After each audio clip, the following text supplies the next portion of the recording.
দুনিয়াতে কেউ আপন হয় না। যে বউ আপন 2 ঘন্টা আপন থাকেতে 4 ঘন্টা ঝগড়া করে, আছে না নেই? যে ছেলে আপন সে 2 ঘন্টা কথা শুনে তো 4 ঘন্টা কথা শুনে না, ঠিক না বেঠিক?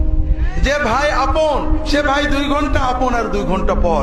যে বাবা আপন, যে সবচেয়ে আপন মা আপন, সেও দেখা যাচ্ছে আরেক ভাইয়ের কথা শুনে পর হয়ে যায়, হয় না? হয় না হাজেরিন? দুনিয়াতে কেউ 16 আনা আপন হয় না। আমাদের এই জীবনটা পরকে আপন করার, মানুষকে খুশি করার জন্য একটা সংগ্রাম।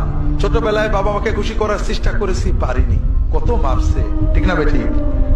বড় হয়ে বান্ধবীদের বন্ধুদের খুশি করার চেষ্টা করছি, থাকেনি, ঠিক না বেঠিক? বিয়ে করে বউকে স্বামীকে খুশি করার চেষ্টা করেছি, 16 আনা কখনোই হয়নি। একজনই আছেন যাকে আপন করলে তিনি কখনো পর হন না। তিনি কে? আল্লাহকে আপন করতে পারলে সব সময় আল্লাহকে সাথে পাবেন। যদি আল্লাহকে আপন করে নিতে পারেন, আপনার বিপদে আপদে কষ্টে দুঃখে সব সময় মনে হবে আল্লাহ আপনার সাথেই রয়েছে।